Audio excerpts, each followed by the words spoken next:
Hey everyone, I am Julie Gunlock, the director of the Center for Progress and Innovation at the Independent Women's Forum.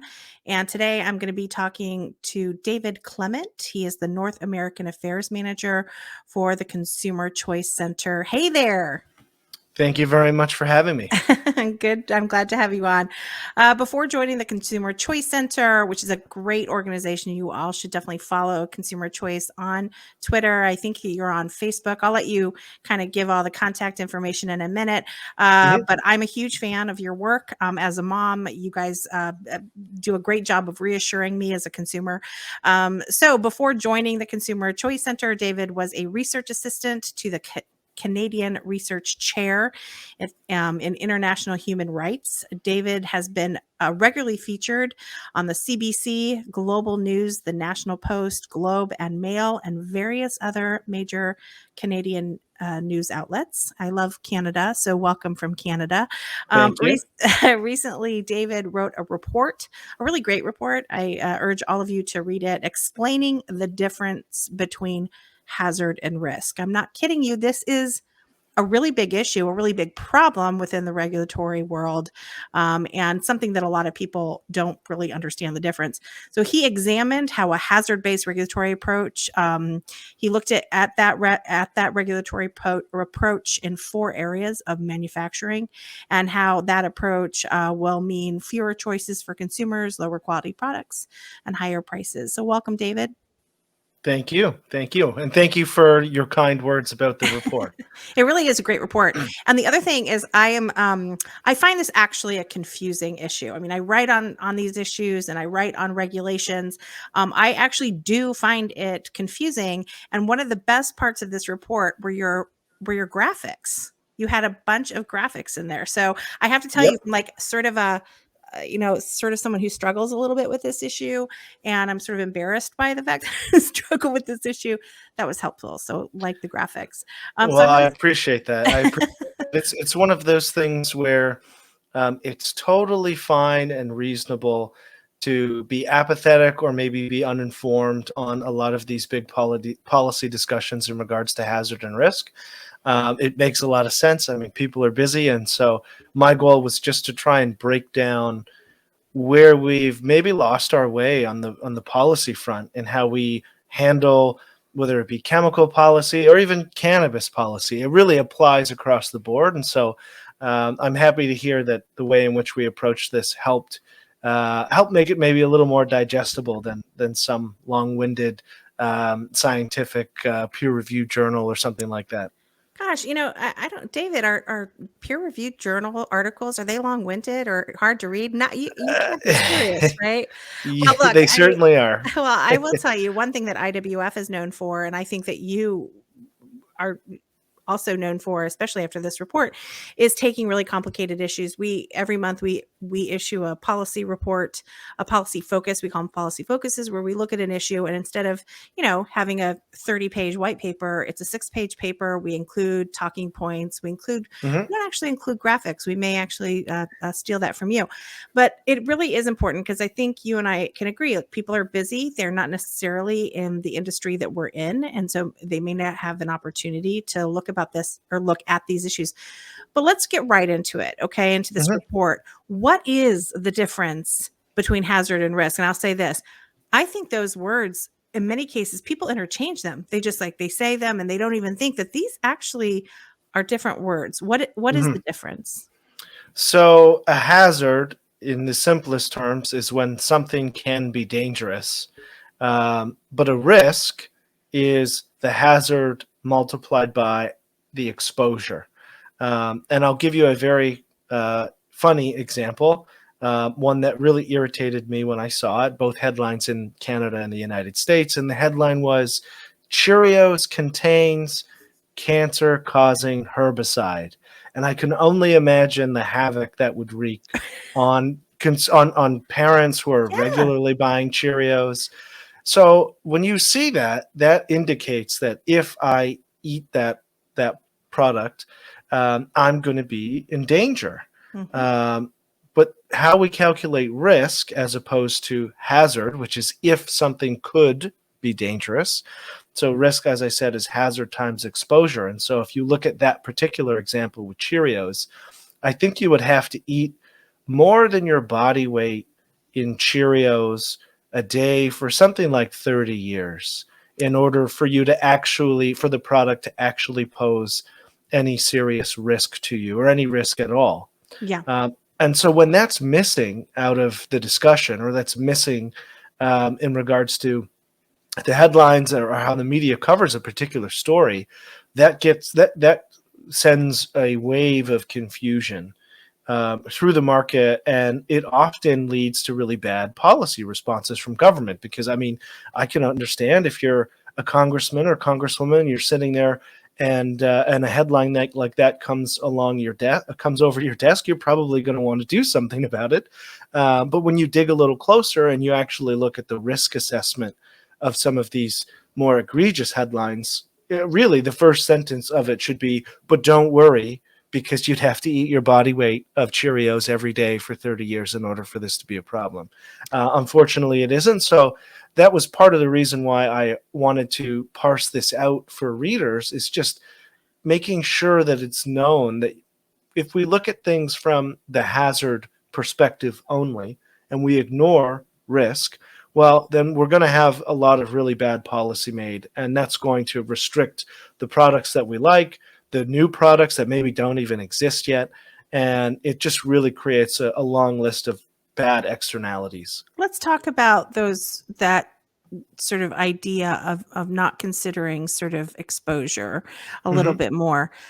Years ago, I actually wrote about this example in my book. I wrote because I was a young mom, and or rather, I was not that young, but I had young kids, and but they were very little.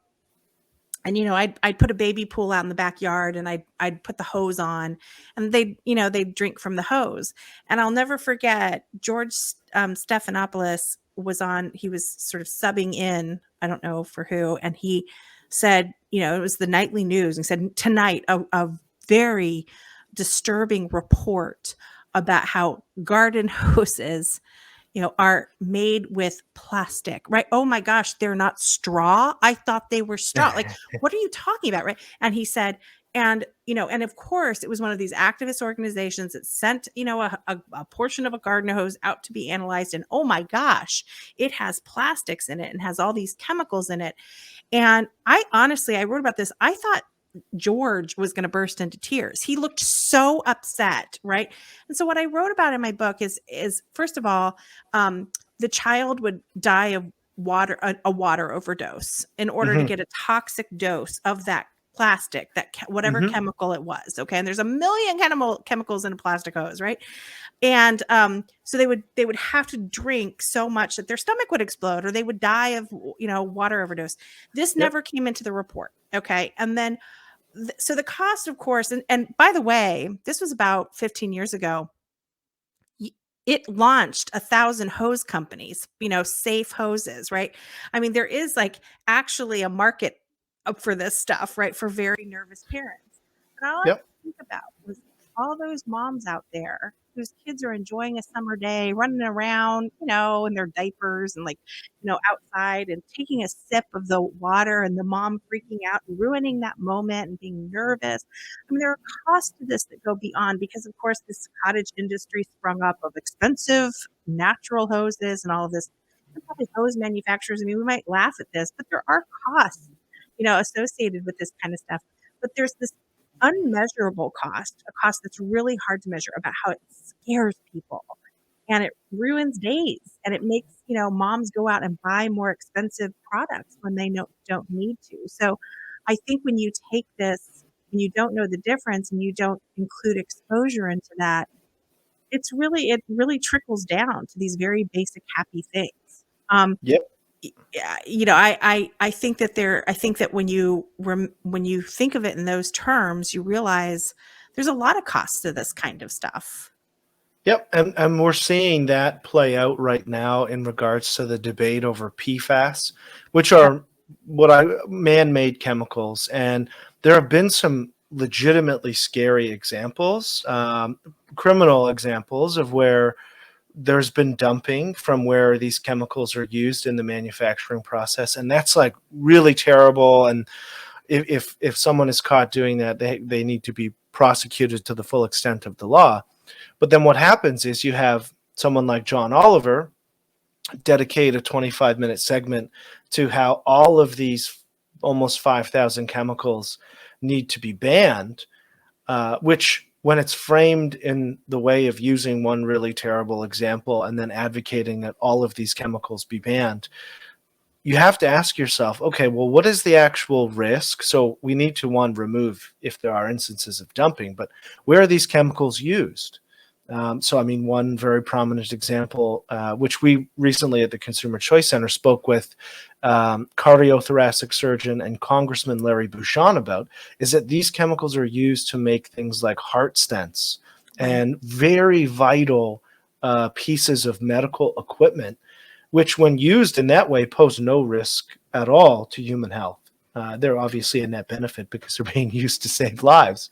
And so in chatting with him, because obviously he would know the medical world far better than I do, he just explained, like, if you're going to get rid of these chemicals being used in medical devices, it's going to have a horrific impact on access to the things that save people's lives. And for what? Because the for what answer is, well, this does nothing in regards to the instances of bad behavior, let's say on the industry side. But what it does do is it makes it a lot harder to treat whatever ailment you have, whether it's something trivial like getting a hernia fixed, like the mesh that goes on that, or something more serious like a heart surgery. And so these policies, when we take them to the extreme and we remove any type of risk assessment, really lead to heavy-handed policy that just make ordinary people, in that instance, obviously have less access to high-quality medical equipment. But as you can imagine, it's a long list of products where these chemicals are used. That's obviously just one of them. But there is a long list, most of which don't pose any risk to human health in how they're currently used. You talk about PFAS as a sort of this right now darling of the activists. There's a doctor named Tresenday. I can't remember his first name. I actually looked him up before this podcast. Isn't it rude to look at my phone while I'm on with you? Leonardo Tresenday. And he's, I think, at New York University or somewhere. He's a respected medical official and researcher. Well, I think in certain circles he's respected, but he is one of these activists, scientists. He recently came out with a study, which, it doesn't even matter that it's peer reviewed because he gets it in like the Daily Mail and a bunch of other publications where it goes viral. And Tresenday is known for these studies that say millions will die, right? Or like, but then he doesn't mention, okay, well, what he's saying is millions will die or could die or might die. It's very Greta Thunberg-y, it's like, Yep. the world is falling apart. And it's all because of these, these chemicals, these man-made chemicals. But what he does not, and what's always absent is some of the, because he just says they're just laying around. They're just like, there's no reason for them. They're just in there and they're just like to kill people, but they never mention these products like you mentioned, heart stents and other things. And there's a big push now to any single-use plastics to get rid of those. Well, single-use plastics are a miracle. They used to be, to be able to keep things very clean. Hospitals really need single-use plastics, and you used to do human rights. I'm sure you understand the uses in some of these developing nations where single-use, like little shampoo packets or things that can be bought in smaller amounts, and water, for goodness sake, in water bottles. And so you never hear the good uses of these things or the really terrible consequences of getting rid of these things. So I think that's part of that is these scientists wanting to get these headlines and wanting to get more funding. Why do these scientists do this? Why do they scare people? Why do they, and they want to keep us ignorant. Why your report is so important is because they want us to not understand the difference between risk and hazard. Why is that? What motivates these people? I think they probably come from a good place, because obviously we can highlight examples of where something is actually quite dangerous, but they make the false jump from, we've highlighted one instance of where this is problematic and let's say it shouldn't be used in this product anymore, but then they forget to extrapolate that out and say, okay, well, what actually happens if we go all the way with this? I mean, another example, which I'm sure every listener of your show would relate to, because there are 275 million of them in the United States, and that's smartphone users. So again, the example with PFAS is that these chemicals are used in the production process for your smartphone, things like moisture control, heat transfer properties that make sure your cell phone doesn't overheat and explode. Those are all really good things.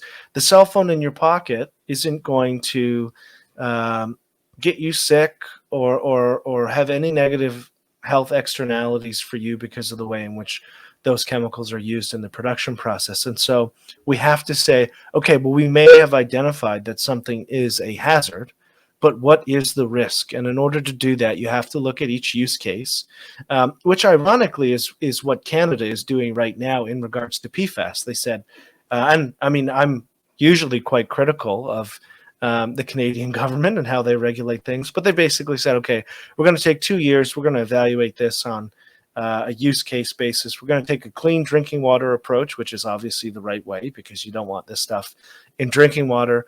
Then we're going to classify everything and figure out what the appropriate regulations are. And then on the flip side, you have some very strident members in Congress pushing just from a legislative perspective for a Right. complete ban. And it's like, I don't know, guys. Like, I think really you have to prioritize the instances where the risk is actually high. How do we deal with those?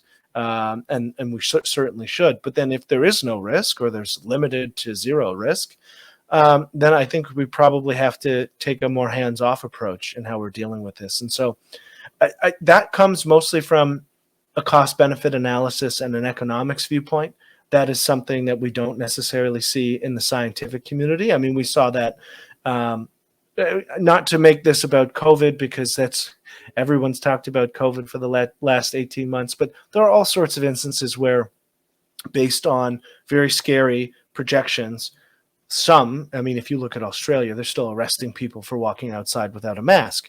Obviously, whoever is creating that policy is not doing so on any type of risk assessment. Right. They just know that COVID is a hazard, Right. and therefore they'll do anything in their power to limit exposure to that hazard. But if you ignore risk, well, then what happens is you start arresting people for not wearing a Yeah. mask outside. And Yeah. it's like, well, I mean, that's obviously silly. So I think they probably come from a good place because they identify something that is a legitimate hazard, but then they very quickly extend that across a wide range of consumer products. They don't do a cost benefit analysis, and it's not their academic training or background to really look at that and say, okay, how do we extrapolate this? Where are the actual individual risks, and how do we address those? They usually go right to the 1 yard line Well, and say, hey, we're here. Well, David, this is another scientific fact. You are certainly nicer than me because I'm not sure I give them as much leeway as you do. Your report, you divided into several different areas. You talk about chemicals. We've talked about that here. Talc, that is a Mhm. whole. I feel like we could do a show just alone on talc and the Oh, of disaster of course. the Johnson Johnson. Yep. Uh, that issue is a perfect example of not understanding the difference between hazard and risk. You also talk about cannabis, and then lastly glyphosate, which for those who Mhm. aren't familiar with it is traditional, or it's more commonly called Roundup. It's a weed Mhm. killer, and exceptionally useful. Farmers love it. It's very useful. It's very safe, non-carcinogenic. I don't think you can say that in Europe, but it's been found to be very low in terms of carcinogens. And so tell me, just really, give me kind of a few thoughts on each of the, the sort of the talc, cannabis, and glyphosate. What is Mhm. the major misunderstanding between hazard and risk on these issues, on these items? Yeah, so my understanding on talc is it came down to whether or not there were trace amounts of asbestos in the production process. Um, this is also where, which is a uniquely American problem, this is where tort reform or the need for tort reform merges with bad science. And Yes. so you have a jury trial trying to understand or navigate them with no, I mean, it's a jury of your peers. And you And have as a I, jury, and you have a jury trial of someone who's like, fighting cancer. Their body's riddled with cancer, and then yep, and they say it's because of talc or glyphosate, because we've had the same thing with yep, glyphosate. And then you have the big industry. I mean, it's a jury trial. Who do you think they're gonna? The yeah. guy who's like got cancer says like, "Oh, my family." I mean, this is unfair. But Yeah, it is. It's a very strange way to come to some sort of conclusion that there's danger, and then obviously as that's been played out, things have been thrown out in regards to those claims about talc. sure, And I mean, those are some of the more like taboo hot topics, but we see this run through government policy on other issues. So I use the example of cannabis in Canada to highlight this, and it's because the way in which the Cannabis Act is written in Canada, CBD products which contain no THC at all, so they don't get you high, there's no psychoactive element to that, they're as highly regulated as THC products. And so right off the bat, I mean, anecdotally, also, I'm saying this from Canada, there are instances where you can get a cannabis beverage and the warning label on it will warn you about the dangers of smoking cannabis. And it's like, okay, well, whoever has done the assessment on these products obviously either has no idea what they're talking about or just got lazy right, and said, right. okay, we'll just treat everything the same.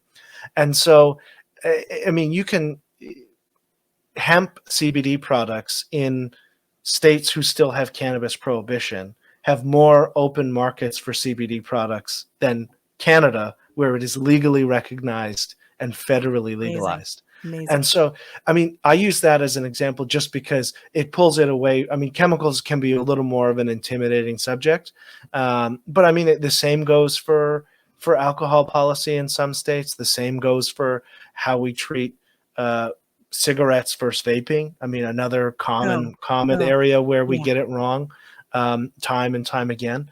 And so, yeah, I mean, it's just one of those things where, and we'll continue to add to this report as time goes on because there are countless examples of where government has got it wrong and just really demonstrated their inability to navigate and regulate based on a proper risk assessment. And so, yeah, those are two of the other ones. Obviously, yeah, we mentioned talc, glyphosate. I mean, the funny example with glyphosate, another one is beer. That was another common headline, both in North America and Europe, that because it's used in the Roundup is used on the grains when they're grown, and so the claim was that your favorite beer, Coors Light, has cancer-causing glyphosate or Roundup in it. And obviously, when people read that, they're scared. But in order to actually have any type of serious intake of glyphosate, you'd have to have 2,114 pints of beer I'd like to in volunteer for that study. yeah in one day. And I think what would pose a bigger risk to you obviously is the alcohol content and then too the caloric intake Yeah. before you could ever get to Well, a again, point. your stomach would explode. Like there's just Yeah. I mean, like it's impossible to even get there. It's so frustrating. I feel like once you sit down and explain this to people, they most people see what's going on here. But that's sort of the point. You have to sit down and look, we've been talking here for 25 minutes or something, and I think people are reasonable, right? And they Hmm. kind of they can kind of see what's happening here, which is why it makes me so mad, because again, I think that we're dealing with, moms at the grocery store and there is evidence of this. There are studies of people who actually don't choose to get fresh vegetables or fresh fruit because, oh goodness, it might have glyphosate residue on it, or oh dear, it might be GMOs, which is another area where people Yeah. don't understand Yep. um, don't fully understand this issue. And so what do? They go to a Whole Foods and they spend 4 times what they could if they were just buying conventional food or non-organic food or whatever. The point is that I see a lot of people making choices based on bad information or being frightened. Just 'cause fear is an incredibly powerful weapon, and activists use it really, really well, and they do affect consumer behaviors, and I think for the worse. And I think especially now in a time where in the United States, and I think around the world, in many cases, we're looking at some really crippling inflation, and extremely high costs for food. And my goodness, my son plays travel baseball, and I can't believe how much I'm spending on gas. And Hmm. and I'm lucky I can afford that, but that has been a real that has been made an impact on our family budget. And so, listen, we're gonna have. I hope you'll come back and talk more about as you expand on this report. This report is great stuff. Look, guys, to anyone listening, sometimes these scientific issues, I say the word glyphosate and people are like, click. But this is stuff that will help you make better decisions about consumer goods, about food, all sorts of stuff. And David, I really appreciate you writing this report, making it readable, making it understandable, having those graphics there, bright shiny things. I like that. And really helping people to understand. It is a complex issue, but you've really made it understandable. So I'm thrilled that you did this, and thanks to you and the Consumer Choice Center. Tell listeners where they can read more of your writing and where they can find the Consumer Choice Center. Yeah, so the Consumer Choice Center, consumerchoicecenter.org, at Consumer Choice C on Twitter, which we're obviously very active, and that's the same tag for Instagram. Consumer Choice Center on Facebook. You can follow along with everything we're doing. We talk about consumer policy across the board, whether it's a local government trying to ban Uber or a national government trying to restrict something else that you may like. So if having people push back against when the government tries to overregulate the things you like is up your alley, I certainly encourage you to check us out. And then I am Clement at Clement Liberty on Twitter. And so, yeah. Well, we like the Consumer Choice Center so much that actually one of your colleagues, Maria Chaplia, is actually a fellow with IWF. We love what she does. She's written on glyphosate. She's written on vaping. She's written on a Mhm. lot of EU regulations. So she makes us look very, very in the know about it, even things in Europe. So we love Maria. And thanks again, David. Again, if you add on to this report, I hope you'll reach out and come back on and tell us more about it. I certainly will. I certainly will. Thank you again for the time. Thanks.